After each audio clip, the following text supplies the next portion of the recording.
right, everybody. Welcome to OTW News. This is the first live stream for 2023. Welcome, everybody. Much love. So I'm going to present my co-host for today. Please welcome, everybody, Zetetic Warrior, ladies and gentlemen. Hey, Z, what's up, man? What's up, OTW? Yeah, how's it going, everybody? Yeah, right back at you, dude. I'm looking forward to this, man. Yeah. So we got a great presentation for you guys today. We are going to decode the movie Glass Onion, and are we going to blow your minds or what, Z? Yeah. Okay, guys, it's a brand new Netflix movie, guys. Go watch it, Glass Onion. This is where we're going to break it down and show you all the occult symbolism, everything that is related to the current subjects that we are all talking about, hence flat earth and, the reality that we live in. The director's Rian Johnson, for anybody who knows who that is. He actually directed the second Star Wars movie of the new Star Wars iteration. He directed the second one. So the director of this movie's definitely very plugged into the Hollywood system. When you think about it, he was given full creative control over one of the new Star Wars movies. So that tells you anything about who the director is. And interestingly enough, the director Rian Johnson also wrote the movie, so he was the writer and director. So you guys will see this movie is filled with occult and sacred symbolism through the whole thing. Absolutely. So, guys, this is it, Glass Onion. So what we're gonna do is we're gonna play the movie on mute, and that way, we probably won't get a copyright strike, right? And let's hope not, right? Pause it on our way. Let's give a little preamble first with just so the basic theme of the movie and the plot and everything. So. All right. This movie Glass Onion, again, it was directed by this Rian Johnson guy. It was also written by him. Like I said, he's one of these plugged-in Hollywood elite type of director guys. Like I said, he directed one of the new Star Wars. It was the second one of the Disney versions, with Rey and Poe and all that stuff. He also directed. This is actually. It's not a sequel, but there's a series that the original movie. That the movie centers around Detective Bennett Blanc, played by Daniel Craig. Daniel Craig, when you see him, he's James Bond. He's been James Bond for years. He's the newest iteration of Bond. The first movie around this detective. Again, it was also directed by Rian Johnson. Was called Knives Out. So many people probably seen that movie. It's called Knives Out. This is the second in this series, this Knives Out series, and this movie's called Glass Onion. All the characters are new in this movie except the Detective Bennett Blanc. So that's him there in the bathtub. Bennett Blanc would be he's the main character. Okay, so the idea is he's a detective. He's a world-renowned, famous detective, and he basically gets involved in a type of murder mystery situation. What you'll see here is the point that OTW and I see in this movie is the incredible symbolism that you see in this movie. Like many Hollywood movies, that they present us with a story and a plot and a set and setting, and you can look at the average popcorn cruncher in the movie theaters, is going to have a certain interpretation of the movie. But like many of these Hollywood movies, if you look with a certain discerning eye and through a certain lens, you see particular presentations and messages that they send us in these movies. And for whatever reason, this kind of smells like it's one of those movies. It just has that vibe through it. Again, not only who the writer and director was, but through the actors and, again, some of the themes that you see throughout this movie. So hopefully you guys will get something out of this. I'm sure, although OTW and I will probably have very similar takes on this, you will probably also have, some of our own different interpretations, based on our particular understandings. And I don't think either of us are going to pretend to know like we know all the answers, but, based on some of the things that we've studied and some of the experiences that we've had throughout the years as quote unquote truthers, hopefully we can provide a certain type of perspective that may be in some way illuminating. Yeah, absolutely. Because once we get started, you guys are going to realize that right off the bat, they're hitting us hardcore with the occult symbolism. The goal is to watch this whole movie, but we're going to have to watch it on silent. You're basically going to be watching the movie with OTW and I narrating over it, giving our commentary. So it should be pretty interesting. I've never done anything like this, but I'm kind of excited. The movie's a little over 2 hours. We're going to be pausing it certainly along the way, but you're going to watch a movie on silent with OTW and I commenting. It's kind of like OTW. You ever see Robot Chicken? Remember that? Where they used to watch the movies and just comment on them? Some people may be familiar with. That wasn't It was called wasn't Robot Chicken. It was maybe Mystery Theater TV. I forget. I remember that, yeah. Let's do it, Home Slice. So are you guys ready? This is it. Go back to the beginning and press play. So first of all, it's being presented here on Netflix. Volume. That's all right. Here we go. Boom. What is this, guys? You see this? I see the Fibonacci sequence here.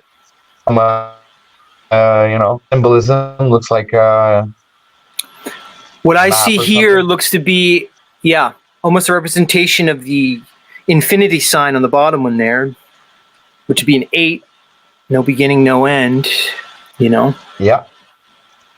Again, with the fucking masks, Her clothes. Yeah, but look at her dress, dude. Look at how it looks like continents and stuff, and it's all white. And some people, like people with critical thinking, are saying, well, why are they showing people with and without them, and they're all friends? They're all friends. They're all getting together. They're all going on this trip on the boat, and then they're going to this island together, and they're all friends, but they all have seemingly a different point of view on things. So we just go real quick. Actually, it's going to make it quicker. Edward Norton, his eyes look crazy in this movie. Jesus. Yeah, obviously has contact on. See this nowhere guy in the movie that pops in a couple of times out of nowhere? Mm-hmm. Each of these characters likely represents something. They usually tie these kind of stories to ancient, let's say, Greek or Roman myths, and like these stories of gods and goddesses or whatever, and they tie these archetypes. Look, right there. All right, hold on. There's the glass onion. At the center, so they had to take a boat to the island, to the North Pole, just like we were shown before. That was represented in that cipher, that riddle, with the glass onion right in the center.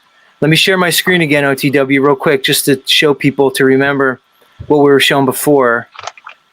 If you let me share, let me hit it. Yeah, so let's come back here. Remember what we saw in terms of the center. Remember what I was showing you guys? All right, there's the glass onion represented in Mount Meru. It's some type of ascension. Now, in this movie, the Edward Norton character lives in that center glass onion that we're seeing represented here in these ancient Tibetan and Buddhist and Vedic images of their depiction of the cosmology and the earth. It's clearly, look at the steps. The steps in that movie exactly represent the steps here. Look at it, same here, right? You have that same depiction. You even see the being inside of it, which, again, remember, he lives in here. He lives in the glass onion. He lives in whatever the structure is. Again, with the steps moving up, I see that this island that they're depicting is no different than what they're depicting in these images. Same here. Look at the structure, how it rises up, and he lives in it. To me, he's the God archetype. When I say God, it could mean a lot of things. Call it the Yahweh archetype, or Enlil. If you look at the Sumerians, the ruler of this world, right? He's in the onion. He's in the lotus onion, right? He's in the. Yes, sir. Here it is depicted here. This is so clear to me, man. Look at the island. See how it's right in the center, and it comes right up, and they live elevated in this glass. It's sort of a depiction of heaven. I just wanted to show that.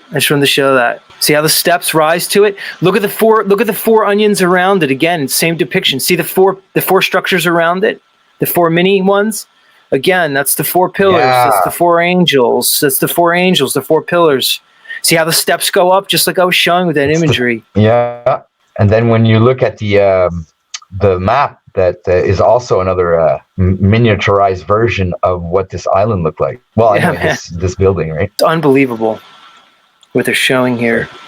all going surrounded by real water. quickly through the You know, scene. you have Some symbolism. you have There you you have go, God. man. Look at that. Yeah, you have God. The Edward Norton. He's basically Elon Musk, right? So he's this false god because he gets taken down at the end. He gets shown to be a fraud. Elon Musk, this Edward Norton character living here, is the false god of this world that's presented to us in the three major religions, four-letter tetragrammaton God, the usurper that controls everything through technology, living here in his crystal palace, this crystal onion, this glass onion. Again, an onion is a symbolic of mystery. You peel back the layers of the onion to discover what the actual truth is inside. The symbolism here to me is overwhelming. And like I said, whatever one may think about this, OTW and I are using no references for this. We're decoding this ourselves right in front of you. We've never talked about this. And this is clear. And I'm sure there's certain people watching this right now that understand how clear this is. You know, it's unbelievable. Because I think it takes some certain level of discernment when to understand the symbolism that they're using. This is not a coincidence, people. This is real life decode freestyle with the Zetetic Warrior and myself. And this is up until now we've freaking destroyed this thing, man. We're ripping it apart, and we're even doing so realizing that it goes even deeper than what we think. Like that, we're just scratching the surface of all of this symbolism, and we're not even able to tell you all the inner meanings and connections that it has to most likely everything. But when you're looking at it through the spiritual discernment, at least we can point out what the symbolism can be referring to. And so far, what we've discovered is that it's referring to the plane of existence that we're living in.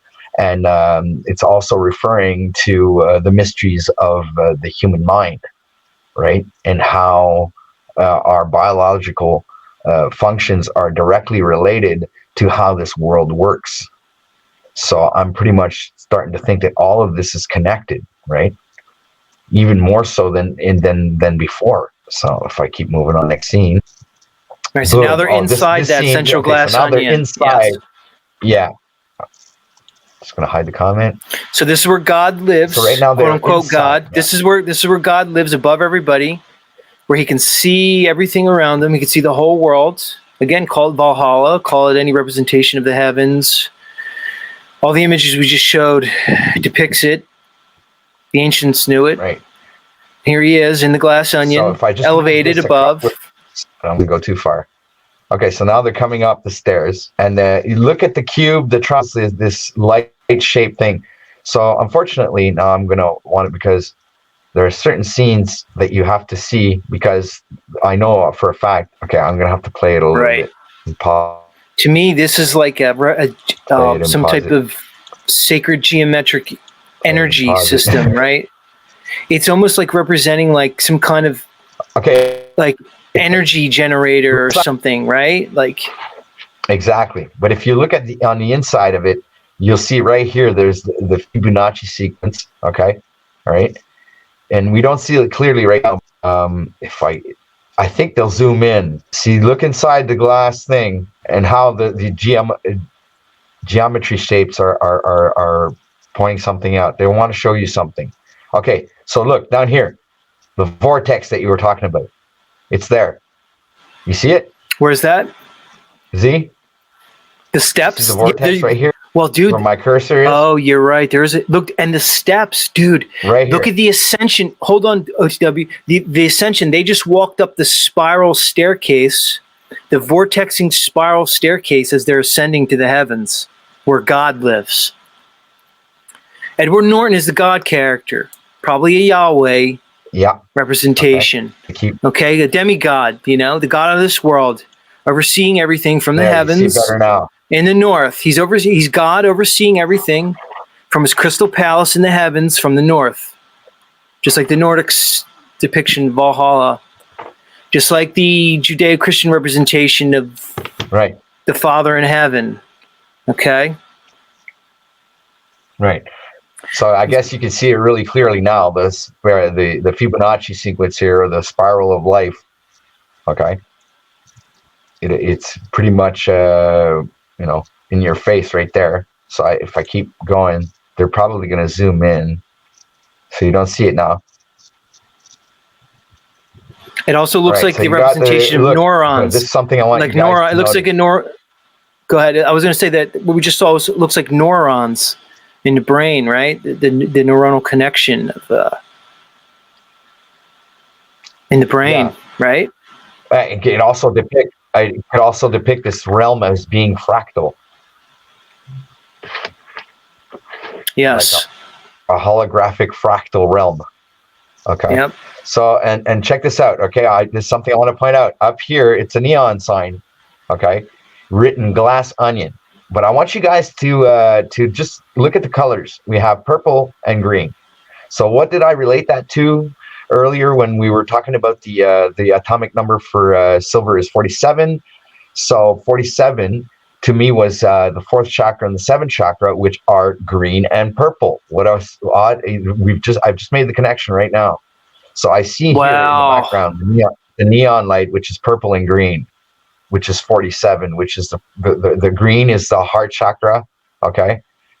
And they put the word green in green, So and look on his desk, there's an eye represented. If you look at his desk, see your cursor, look, if you take where Edward Norton's left elbow is and go over a little bit, it looks like an eye on his desk. Up a little bit to the left. Right. Oh, right there. Yep. Yeah, look at it. I see it. It's right there. Staring right at it. He's got an eye on his desk. Looking right. That's an eye. Of course it is. Look at it. Yeah. He's walking up. So you guys gotta. Yeah, we gotta. I have to do this, guys. I have to pause it and so they have his desk at the highest part. So from his desk, he's ruling over the world as the Elon Musk character, this fake demigod savior, from his desk, ruling over the world. All right. So this is the car. It's called Bluebird. So they're referencing Twitter, guys, with this car, because this is how he calls the car in the movie, Bluebird. So it's a shout out to Twitter and Elon Musk, I think, at the same time, right? And there's another factor to this, is that when Daniel Craig looks at the car and he's asking himself, why is the car on top of the roof? Okay. And Edward Norton answers back to him and says, well, it's because I can't drive it around the island. Get it? So there was some kind of occult symbolism in what they were saying. So in my mind, it was like, okay, it's not a car, guys. Okay, and look where it's positioned on the island. It's underneath a dome. Okay, so this is what this is what I find pretty. Could this be depicting our brain, our skull, the blue glass onion? Could it be another representation of either our pineal gland or maybe our optic thalamus? Or is this I'm just putting stuff out there, but these are the kinds of things that come to mind when I see these scenes. And especially when these guys are mentioning what they're saying, like he says, "Oh, it's on the roof because I can't drive it around on the island." So, what the hell do you have a car on in the first place? So the car obviously is not right. You have to. It's not a car. You have to look at it differently. It's representing something else. And again, the ascension. They walked up the steps. They ascended into the heavens. You can make an analogy that the ascending into the heavens is the ascension up through the chakras to the enlightenment of the pineal gland, right? They're ascending. You can look at ascending from hell to heaven, from your base root chakra to the higher chakras, right? And an analogy for the enlightenment process. There's an ascension to heaven. There's so many ways to look at it. That the enlightenment of the pineal awakening, the enlightenment can be represented as achieving some type of heavenly realm, so to speak. Exactly. And now in this scene, look at what they're showing us. Obviously, they're showing us his ass, but that's not what I want you guys to look at. Look in the background on this picture. It's probably not very easy to see, but there's again the Fibonacci sequence is right there in the image. So they'll show, later on. Watch. I'm just going to keep moving on. Those balls on his desk. Guys, look, there's a giraffe, or I don't think it's a giraffe. What do you see the balls representing? I'm not sure. Force. These balls here. Those, yeah. They're called something. Like the force of one ball. Yeah, I know. I can't remember what the name of it is. Yeah, I forget too. It's when you swing the one ball in the end and it strikes the ball next to it. It actually sends the ball all the way down swinging. There's some, I forget what it's called. Pendulum. Some type of thing. Yeah, it's some type of pendulum, but pendulum. It's there's a more specific name to it. Forget. It might even have the name of like Einstein or Newton in it or something. I just forget. Okay. But yeah, look at the back. Look at over his right shoulder, dude. Look at that, man. Yeah, it almost looks moon. Like yeah. Representation moon phases. Of the moon cycle. Right. So we said he's in the center. Man, this is crazy. So he's in the heavens at the center of the realm. He's in the heavens in the center of the realm. And they're showing the moon cycles behind him. So that are on the outside. We're saying in the Christ consciousness show with Christos that the best time to rise your Kundalini is in the moon, when your sun sign is in the moon cycle. So maybe this is what it's trying to represent. And also to on his right shoulder to the right, you also have again a picture with the Fibonacci sequence on the wall. Well, on the window. Yeah, you're right. It's clearly represented there above his left shoulder. And again, it might not even be a moon cycle. It could be an eclipse somehow. It could be a representation of eclipse. So you have the sun and the moon represented in the same image. Oh yeah, you're right. It could be. Right. It could absolutely be that. Wow, that's insane. That's crazy, man. This scene is awesome. Yeti in the chat just called it those balls that we were talking about that bang are called Newton's cradle. He must. Thanks, Yeti. Thanks, Yeti. Newton's cradle. I thought. Remember, I said like Einstein, everybody's Newton is what it is. So the symbolism is insane here. Yep. So he's just reading out the card, and he's telling him that he wasn't invited. He's asking him what he's doing there. He's not supposed to be there. So it brings a new twist to the plot.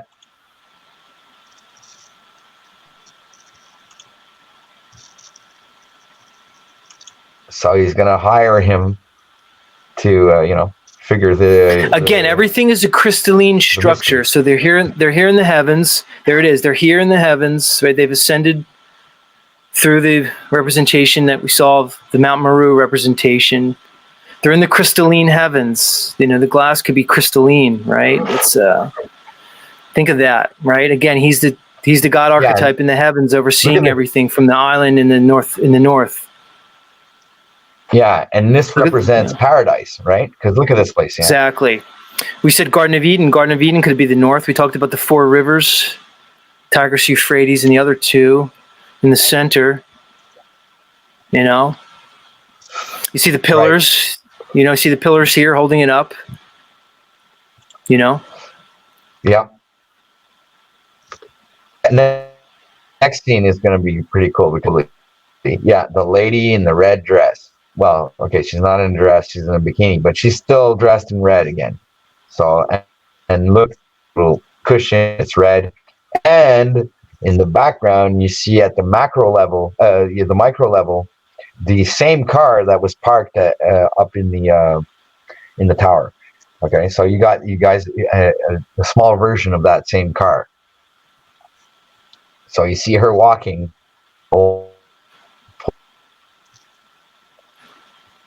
And everybody's at the pool enjoying themselves.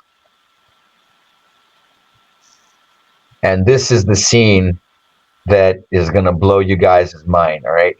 Look at the colors that he's dressed in. Okay. And this is talking about the UKR situation. And this is my take on it. Guaranteed, this is what he's representing right now. So check out the next scene. There he is. Blue and yellow. He's wearing that yellow scarf.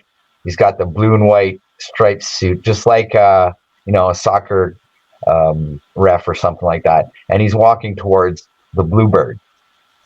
And inside the Bluebird, we've got the juice. Okay, guys? We got the juice. So moving forward in the movie, he's taking one of these bottles. And look in the bottle. The bottle's got a blue cap, and inside it's yellow. Right? So this is a literal representation of I think, UKR and all that are weird to me because of the colors of the flag and everything. So I had made that kind of connection to that. Didn't really know what it meant, but it had something to juice. And I think the juice is, you know what I'm talking about, right? Unless if it's esoteric juice, so then they might, the secret oil. Interesting. Well, they say it's kombucha. Yeah. They say it's fermented kombucha. So going through again into the next. And what is fermented kombucha? Is it some sort of alcohol? I didn't even know that existed. So kombucha is a fermented drink. You can make it out of a lot of things. They make tea. They make kombucha tea from tea leaves. They make kombucha from mushrooms. It's like a fermented drink that has health properties. But in this movie, they have it as an alcoholic kombucha, which I didn't even know was a thing. But right. I guess it is. All right, so look at the colors. This is what I want you guys to see. Is like, okay, the sticker on the bottle is red and blue, and the juice inside is yellow, right? You know what it says in the bottle too? Red Planet. It says Red Planet. I saw it when I watched it. Red Planet, which is Mars. So there's a Mars representation here for whatever reason. All right. See what I'm saying? So OTW. That's like they have different flavors and stuff. It clearly says Red Planet on it. That can't be a coincidence. It has to mean something. The red planet's Mercury. You know, what does Mercury really mean? Mercury's the god of war.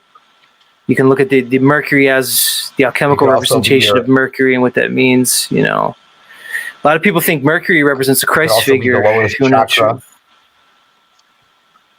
You know, the Christ figure is also often associated with Mercury. The lowest chakra on the chakra tree. Mm-hmm. Right. So let's move on. Next scene, you have the muscle guy archetype kind of dude, and he enters the water with a drink. All right. So we're the fact that they're in the water. The water has to have some kind of symbolism. Yeah, just keep going through because it'll take hours and hours. But we know when we'll get to the juicy parts because the juicy parts jump right out at you. Right. Yeah, and look, he's like. It's funny that he has his gun on him, and it's like, right on his, anyway, his private parts. And shout out to Brian Staveley's in the house.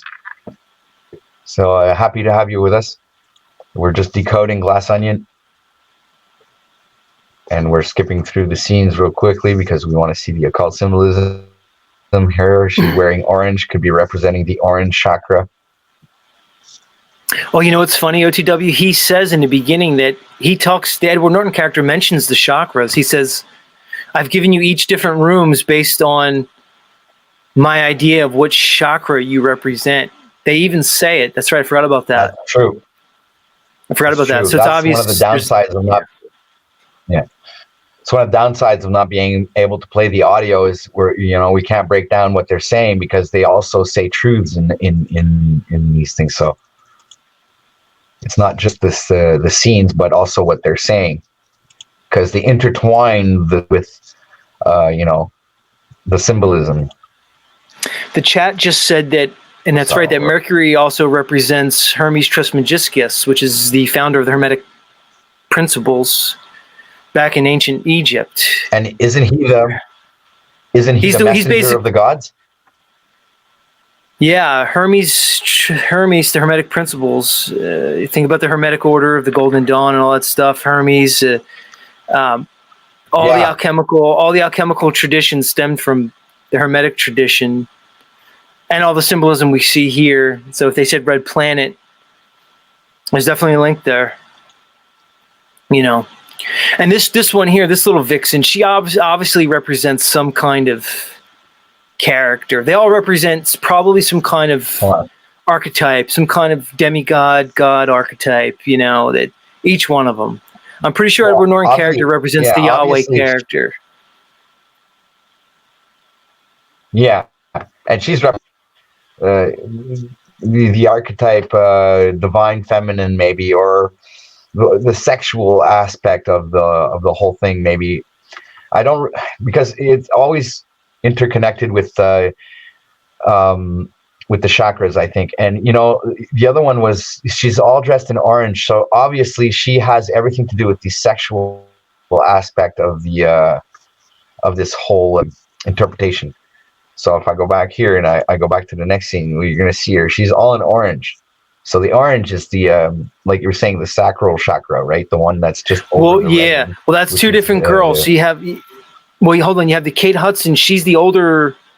She represents a slightly older goddess, and then you have that other vixen girl. She's like a younger goddess, and you see the Kate Hudson characters some jealousy towards her too, because she knows that.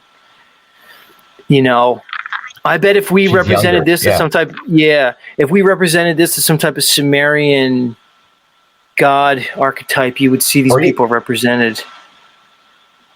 Yeah, like or even the Greek gods, like he would be Zeus, and the other girl would be like Aphrodite, maybe, and she would be Persephone, where they're depicting all Right. kinds of Consorts. different archetypes, for sure. Yeah. Yeah. Look what it says here, the face. And look at what she's wearing. She has something in the middle of her forehead. The third eye, guys. They're talking about it. It's in your face. It's in the face. Look, it's right there. It's in your face. They're telling you. It's in your face. The face. Look at the face. So look at the face. You see in her face. What's in her face? Well, the thing that's on her forehead. And right in the middle of her forehead is something that's probably representing the third eye. 100%.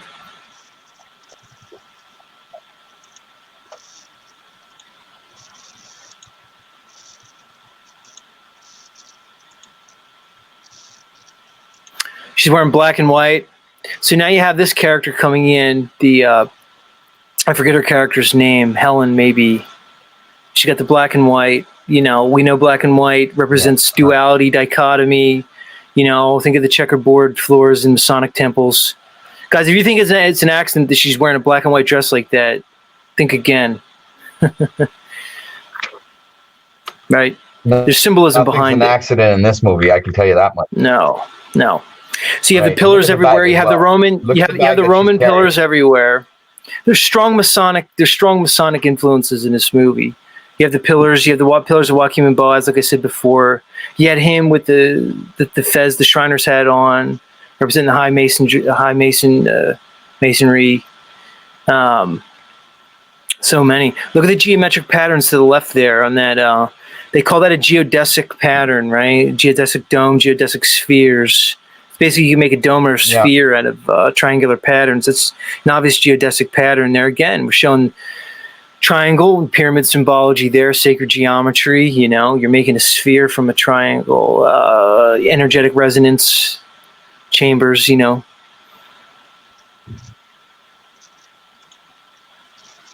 trying to get a good scene where we see that. He looks crazy in this movie, dude. They make him. Norton. Yeah, he looks crazy in this movie, dude. They make him really whack. Look at the background. What do you think that is in the back? That last one. Oh, wait. Right there? Right there. It's hard to make out, but... Yeah. I don't know. Yeah, me neither. Good, you can move on. Well, we are missing some things for sure. Yeah. Because if There's I fruit move in every behind 10 them. seconds like this, it's Yeah, it's okay. We're getting the gist of it. well, it's there. Yeah. The yellow seats, you know.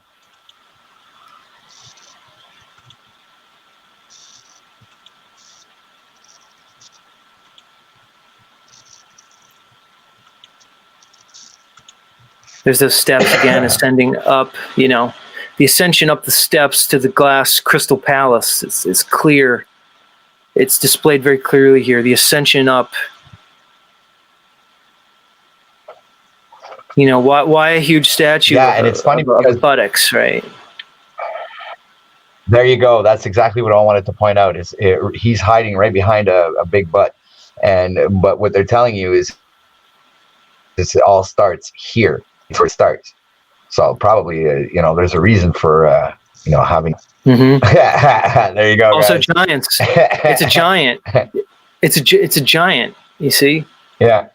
What did they tell us about this realm and giants? You know, they said the tree of life and these huge trees and giants. Now we have a depiction of giants here. You know. Yeah. This is obvious Garden of Eden representation. This is a North Pole. This is a North Pole Eden representation. This whole movie, to me, from the top down. Yeah. You know, if you're new to the stream, I showed some images before that make it very, very clear. You know, picture Mount Olympus, right? Same thing. You know, you ascend to the heavens. You have God, the gods above everybody, somehow separated in some type of paradise realm, somehow other, right? These myths have a lot of commonalities throughout these different cultures. The structure in the middle of this image is also like full of diamonds and squares. I mean, triangles and squares. Well, you see everything in here, actually. So that's another awesome representation. Yeah. Look at his chest. Oh, look at his tattoo right in the center. It's an all-seeing eye on a pyramid, just like you would see on a dollar, right on his heart, right in your fucking face. Look at it, right dead center of his heart. Aligned with the American flag. The American flag is right in his, right? And like you said, and it's wow, with the Fibonacci. On the shoulders. You're right again with the vortex patterns. Symbolism. Yeah, but right on his heart. Remember we talked about the heart. So now, we talked about the heart earth anagram analogy. We talk about the fourth green chakra in the heart. The number 4 that was represented previously. Again, now you have a pyramid with an all-seeing eye right on his heart. You have the eminence, the rays around it. There you go again with the Fibonacci spiral here. And remember my video that I made before about Superman being inside the brain? Remember that? And Superman represented as a god or demigod, yeah. Yeah, but he's not Superman, he's Serpent Man. Yeah, Serpent Man. The serpent, the Kundalini rising. This is what it's depicting. This is what the S represents. It doesn't represent Superman at all. It's Serpent Man. Yeah. Oh, here we got the glass onion in the dark. Isn't that beautiful? All right, so wow, that's crazy to me.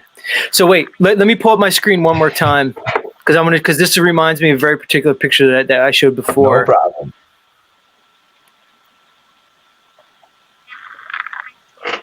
What you just saw there. What is that? It's the heavens. It's the crystalline heavens of the north. Where God lives, the God of this world at least. Look at the swirl patterns represented here in the clouds, just like we were seeing there.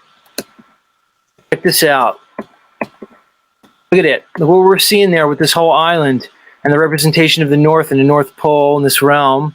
Like I said before, the 4 corners, the 4 angels, the 4 islands of the north, Eden, the conception of Eden at the North Pole, Here it is again.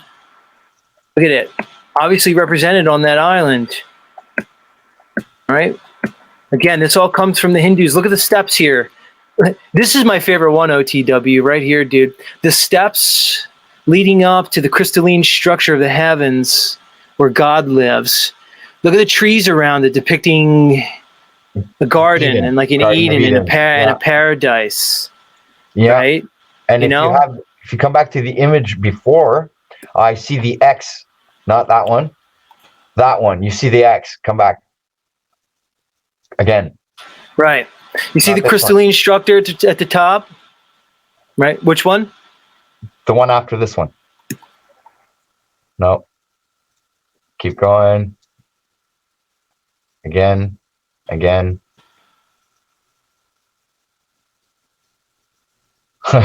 You're into verses now. Well, you see the X actually more than once. There you go. You see the X there.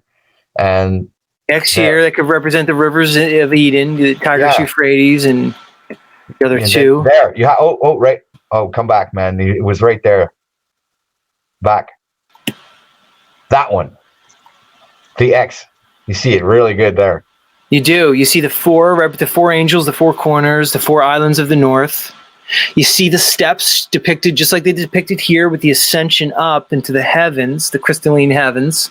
Look at the crystalline heavens at the very top. Yeah, right? And they're also depicting the stars projected up onto the top. Yep, yes they are. Just like the scene that they were showing in the beginning of the movie. Yep. It's obviously represented, the scene at the beginning where they were figuring out the cipher or the riddle was just a representation of the island, and then to me the entire flat earth construct, and then now you hear it the actual island, the North Pole, Eden, the Nordic conception of Valhalla, the crystalline heavens, the seventh heaven where God sits, the God of this world, right? And like we said, each character represents probably a particular god archetype or demigod archetype. Like I said, for anybody who's seeing these pictures here for the first time, these are Tibetan, Buddhist, and Vedic depictions of this world, as we see it represented. And like I said, we said the North Pole. When you look at the maps, the older maps of this world, this is the Mercator map of the North Pole, just like we were seeing with these other images. All right, you see, just like you see here in the Mercator images, you see the again, the four rivers with Mount Meru or the crystalline palace in the center, the whole nine. All right, we can rock and roll. We can keep going. All right, I'm ready. So now she's wearing this multicolored dress, which I find interesting. Right, there's significance to that dress. Yeah, agreed. All right, so there's a lot of symbolism in here, man. With the artwork, the pillars, the steps. We'll just pick some stuff out as we go. But if I go back a bit there, watch, you'll see like a nice scene where you see all the artwork.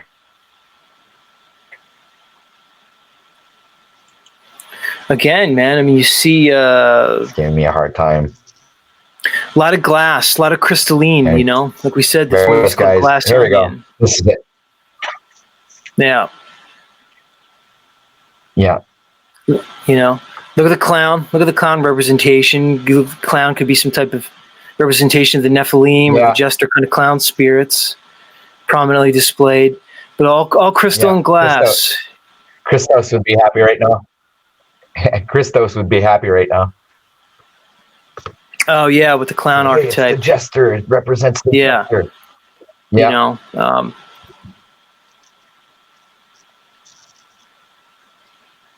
Get the Mona Lisa in the back. The Mona Lisa is played significantly in this movie. It burns at the end.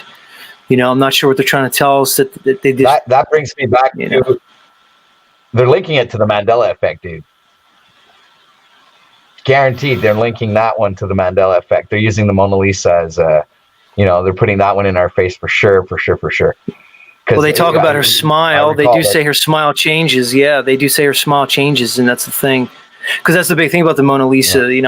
Does her smile change?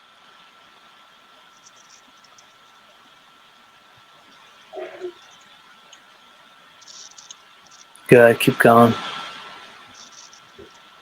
Yeah. More of the same. Getting the Mona Lisa in the background, plays prominently into it. Yep. And remember, guys, in the script, here they're showing a nice picture of her right now. Yeah, it's a pretty awesome picture. But it's in the script too, guys. What we're missing is we're missing a lot of stuff in the script. So sometimes they're pointing us in certain directions for us to, see things.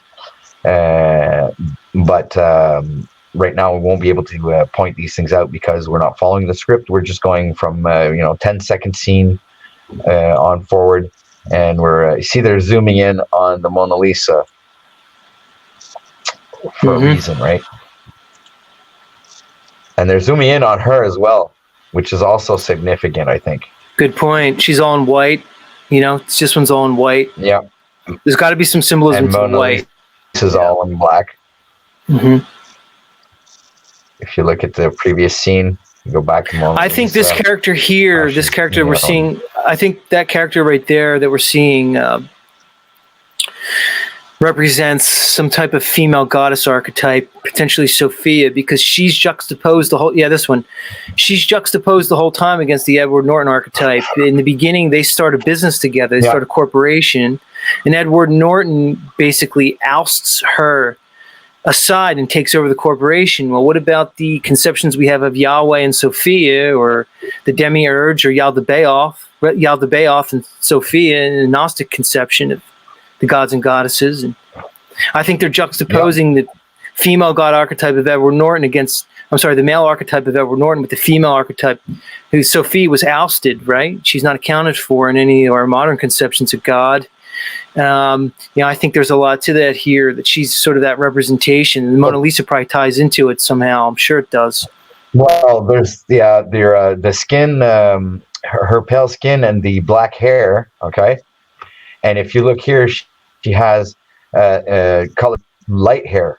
So there's the connection that I see. If you look at it closely, it's the inverse.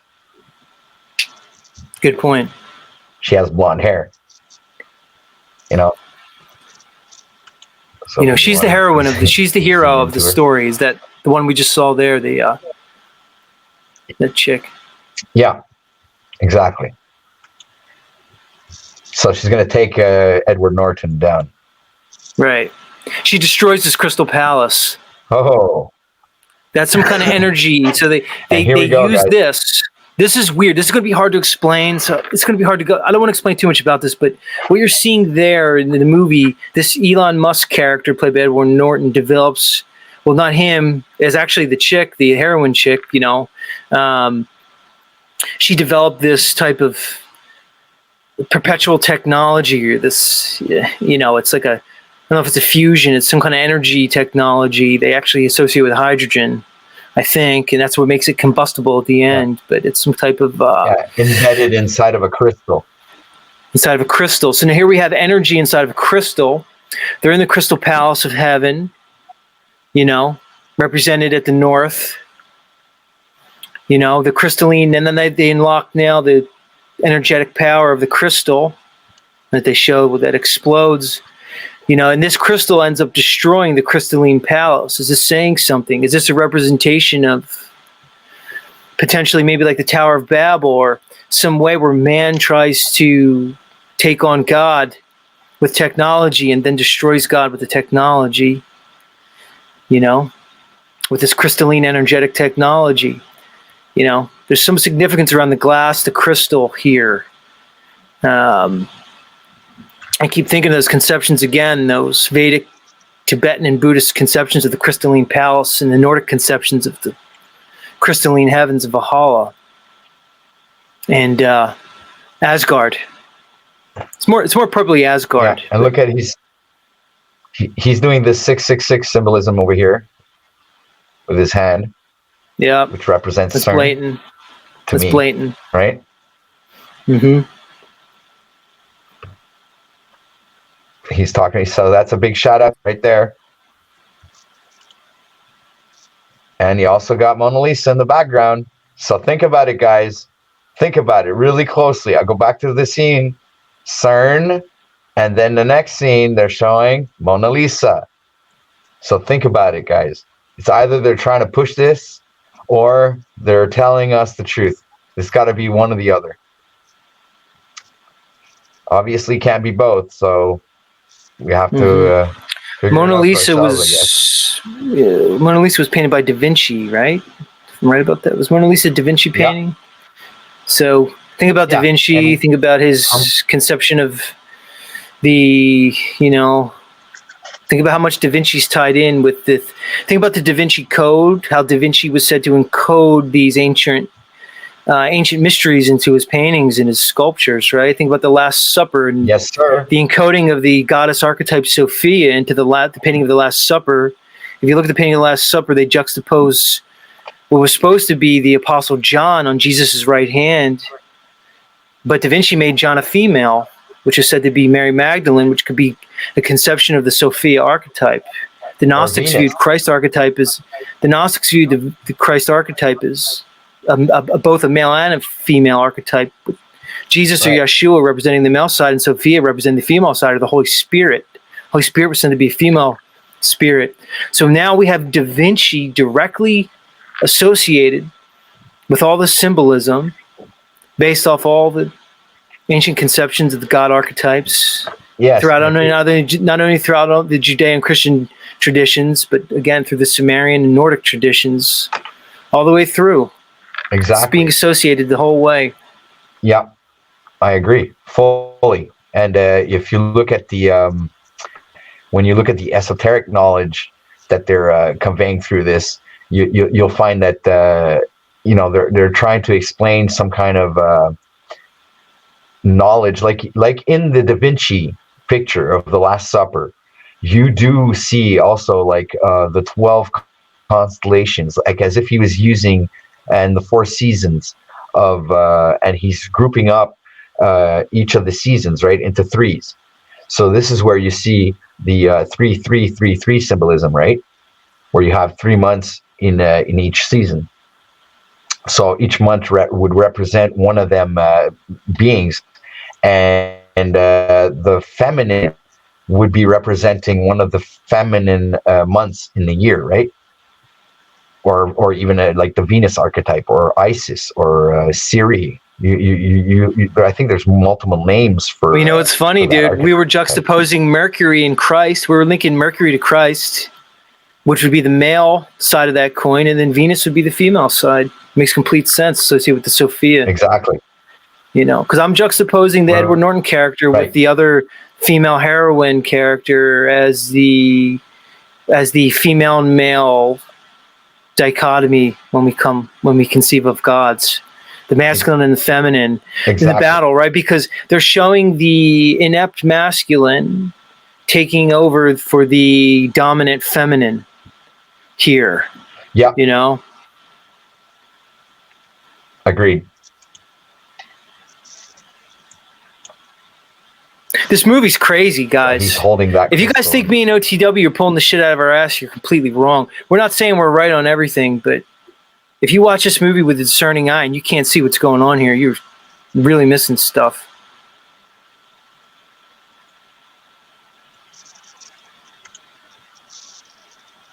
Oh, well, hold on, stop here. This is actually... Look where they're eating. Look, unbelievable. This is crazy. Look at the Roman architecture.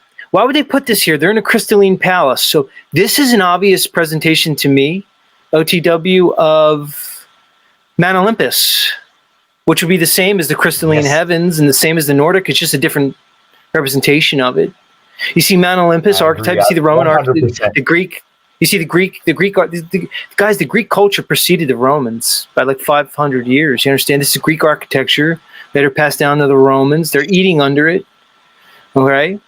It almost has a Last Supper kind of vibe, doesn't it? That's what I was going to say. And you see it's broken too. It's just saying that the heavens are broken, but also this is strong Masonic implications here. Like I said before. Well, let me share my screen one more time. Look above it. You see the heavens? Above it, that's a Pollock. Oh, sorry, go back. Fuck. That's a Jackson Pollock painting there. So I just noticed that's a Jackson Pollock. That's a priceless painting representing the heavens and the cosmos. Okay.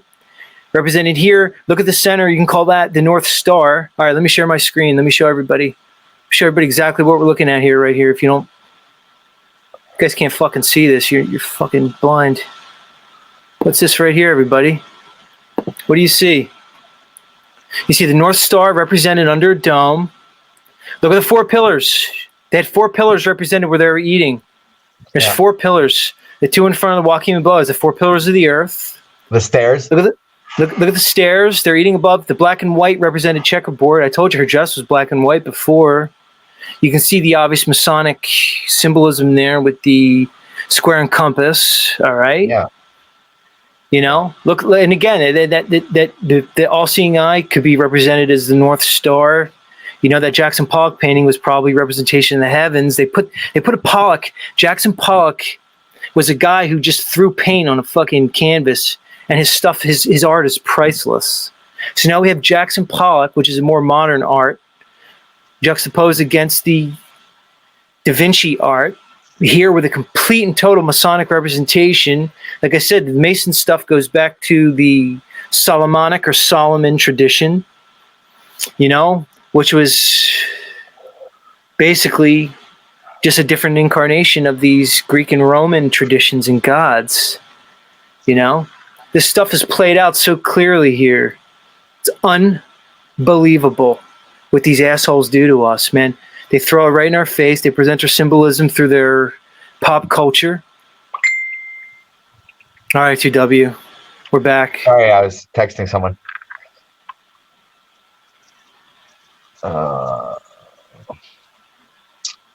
Wait. Oh yeah, got to switch screen. Oops. Yeah. There you go. That's one of the strongest displays of symbolism right there, right in front of us. Like you said, up the steps. That's Masonic, everybody. This is a Masonic message they're giving to us. Masons are Jesuits. You have to understand the Jesuits are through the Catholic Church. It's a combination of Judaism and Catholicism, and it all goes back to worshiping these deities represented by Yahweh. Some people say Yaldabaoth, the 4-letter Tetragrammaton. Again, you can see these archetypes going back to earlier representations in the Greeks, the Romans, and all that preceded by the Sumerians. This is obvious here. This is complete real Earth, Garden of Eden, North Pole, crystalline palace, heavens. This all tied up in this movie. This all goes back to their secret societies, mystery schools, and occult religions, cultic practices. It's undeniable. You know, and there were some people in here before saying that we're wasting time going through this, OTW. There were some people in chat saying that we're wasting time going through this and this is a distraction. And you could think that if you want, people, but like I said, OTW and I, we're not going off anything. We're decoding this ourselves. Here we go. Another crystalline that has to represent something, some kind of crystalline, almost like a guard, you know? Look at the background here. Again, you have the pillars. You have some type of black representation of God, a black man representation of God. Again, like I said, the ancient Sumerians. Yeah, what kind of skin tone do you think the Sumerians had, guys? It was Mesopotamia. We're not talking about a white god here. We're talking about black gods probably, or at least the people who worship these gods were probably dark skin. Who knows what color the gods were? A lot of people did say the gods had white skin, so I could be wrong on that, but what does he have in his hands, dude? Does he have a fasci? He has a scepter in his right hand. I'm talking about the painting in the back of this god on the wall. He has a scepter in his right hand and something in his left hand. It's hard to make out. You know, what's around him, you know? It's hard to see. It almost has like a Michelangelo vibe. Yeah. I'm not sure. Look at it. Hold on. Look at his left lapel. That thing on his lapel has to mean something. That to me, that wishbone. Like a golden ring. It almost looks like a Greek letter, maybe Paleo-Hebraic. It could be an alchemical symbol. Looks to be gold or brass or copper. If you guys don't think that means something, you're sadly mistaken. And likely, it's probably associated with whatever archetype he. Could be. Well, what about the golden ring of the eclipse? The eclipse, like a solar eclipse. Yeah, exactly. Is that what you're saying? The golden ring of the solar eclipse. Yeah. To me, it probably is some kind of alchemical representation, or again, he's some kind of Greek or Paleo-Hebraic representation. Probably alchemical, if I had to guess.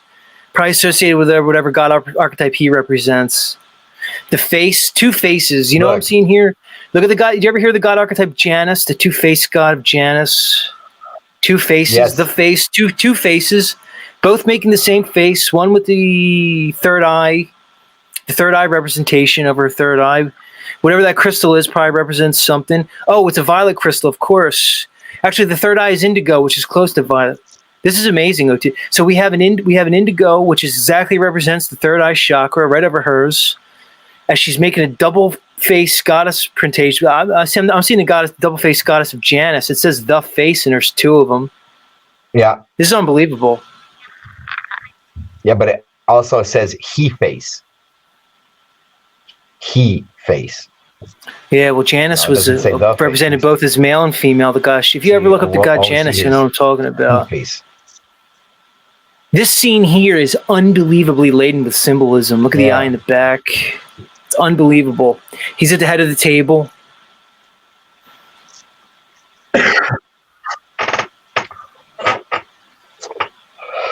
This is crazy. Look, the steps ascending behind him, the spiraling steps behind him, you know. And the plates are stacking together, and I can't, because of take them off. Oh, there we go. Oh, crap, I don't want to play. Come back. Go back. Oh, no. I lost the plates. Look, what does this represent? The square in the middle of the plate, all right? And how they're stacked one on top of each other, which different layers, how this could represent what we were showing earlier with the maps that you've been showing. Yep. That same type of lotus presentation of ascension. It's multi-layered. Right. Because don't forget, the onions have multi-layers to it, right?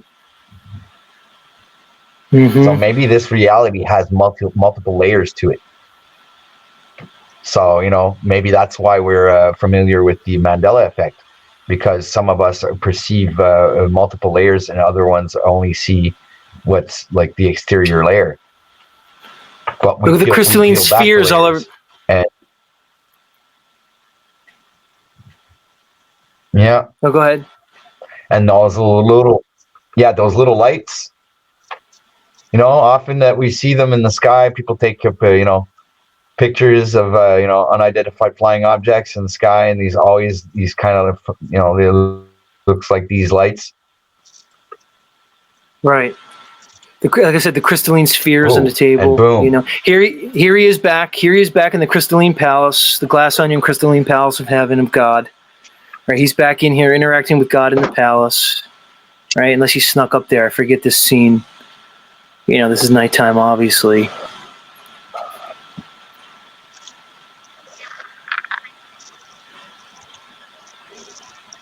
Right, here they are again in the palace. Okay, good. Yeah. And he's in this scene he's literally breaking down the whole murder mystery in one swing, right?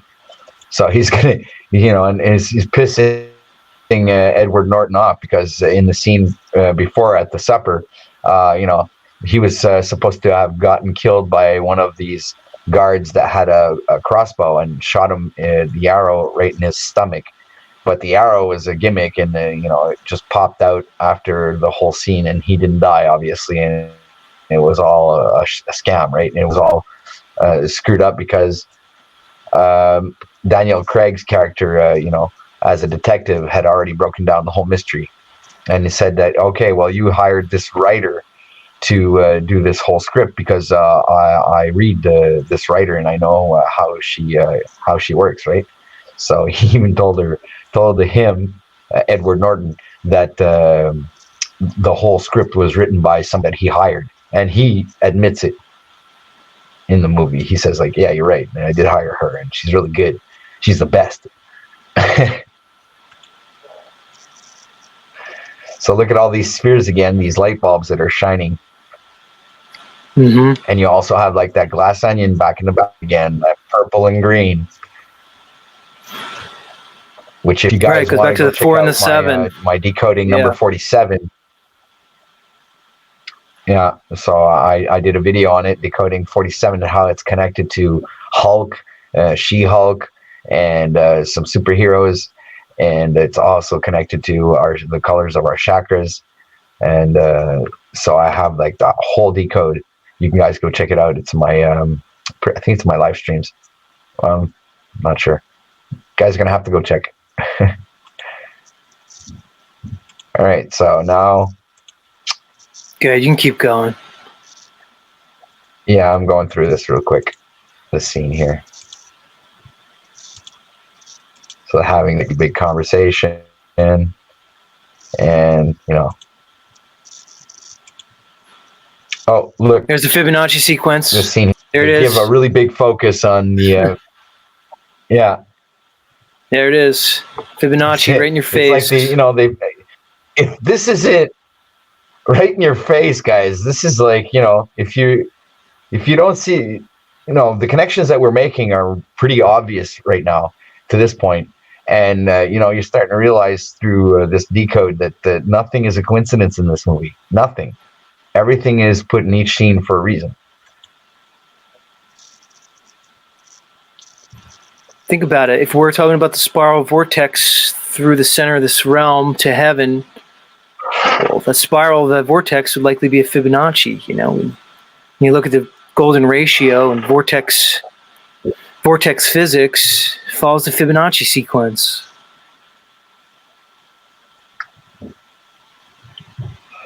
And look what it says, glass onion right inside the vortex. Right, good point. What's that telling you? Right. The crystalline palace. Don't forget the green and purple. The crystalline palace within the vortex at the center of the realm. It's crazy. It's crazy, look, dude. Right in the middle, right in the middle, you'll see a square, and it's a red square. So what that tells me is that the starting point is the lowest chakra on the chakra tree. Right? Good point. And then look, it progresses as you go through to the orange. It progresses to the green and then to the violet. Yep. You have to go through the green to get to the violet, the ascension through the chakras to the heavens. Exactly right. Yeah, and then you... It's exactly right, dude. They represented the colors of the chakras through the Fibonacci sequence directly. This is crazy symbolism. We're freaking... Yeah. Yes, and how many of them are in the picture? There's 6 of them. 7, actually. There's 7 of them in the picture. What are they? Each of them are representing each color of the chakra. He says it in the beginning of the movie. He says they all represent a chakra. You're right. Depending on your... yeah. So they're all representing a chakra in this movie. And these people, there are 7 of them, and they are all part of the glass from the lowest chakra up to the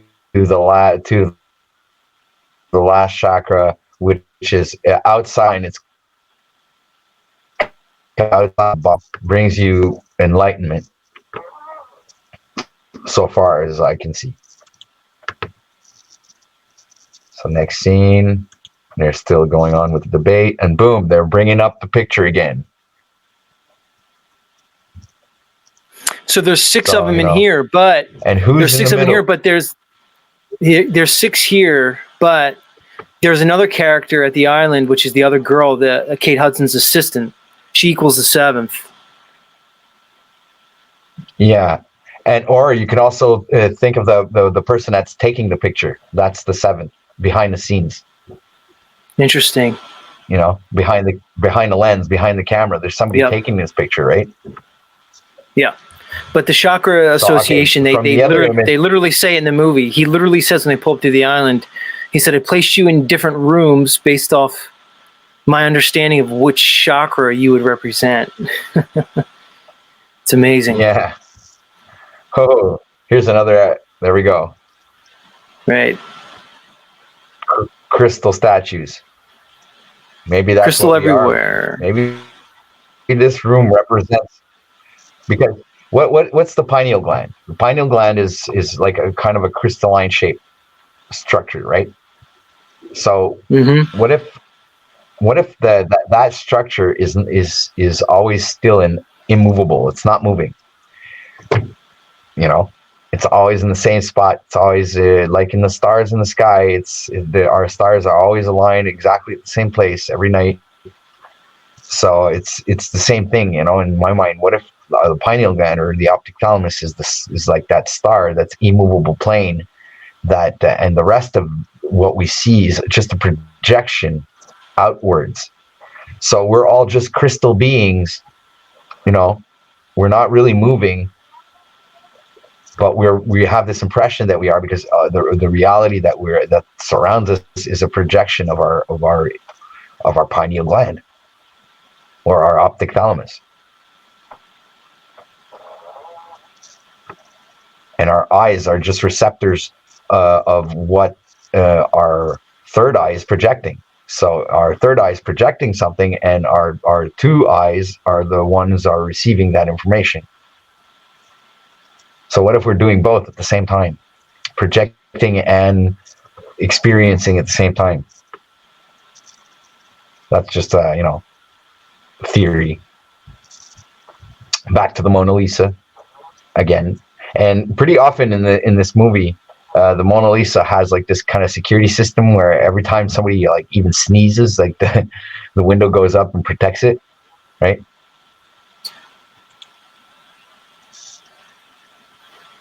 Okay, so now in this scene, the big guy dies. Yeah. They're pretty much all sitting around drinking, right. Getting wasted. And then, right, exactly, there's a murder that happens. It's kind of too hard to explain all the intricacies of it. Look at the blue and the red in the back. Right there. Yeah. Blue Lodge, Red Lodge. And the spiraling staircase. Yep. The spiraling staircase here going heavy Masonic symbolism in up this. to the rooms or something. All right, now they're all having this great conversation, blaming each other, and the big guy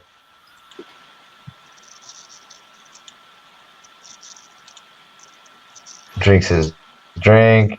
This big guy here, he's in a lot of movies lately. He used to be a wrestler. He's in Guardians of the Galaxy. He's in a lot of these whatever that Schneider director. This guy's all over the place now. He's obviously in the club.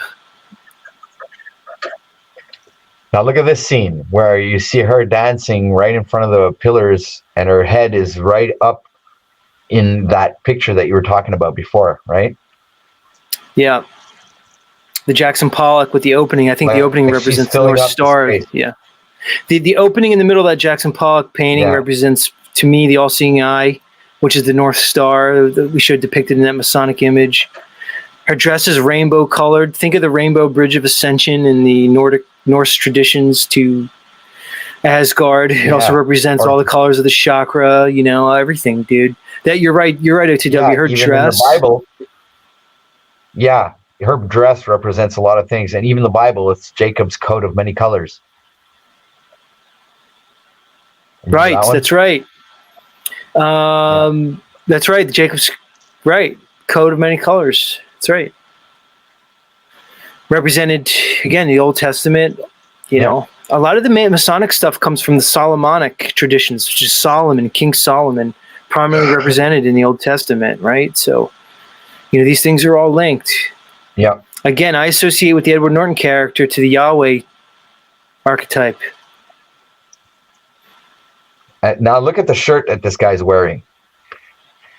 You see like the tree of life on here depicted there. The tattoos when he's not wearing, like his tattoo suit, if you want. You see the symbolism in his tattoos, but you also see it in the clothes that he wears. Like previously in the beginnings of the scenes, you'd see like the lion which would also, if you took away the mane, would represent not the tiger, but the wolf. But look in the back scene of this. This is what you see, right? And you see the lion. So does this guy represent courage? Is this guy representing the heart chakra? Or which chakra would you guys give this guy? This is what I'm wondering. Is he the red chakra, the lowest chakra on the chakra tree, or what is he representing? Because in this scene, you see a lot of red, right? And in the background, you see like the tiger or the lion kind of like showing itself through all this. And I'm just asking myself, the lion, what the lion represents courage in my mind, right? Or Leo, if you look at it through astrological eyes, then he would be representing Leo, the lion, the astrological zodiac sign.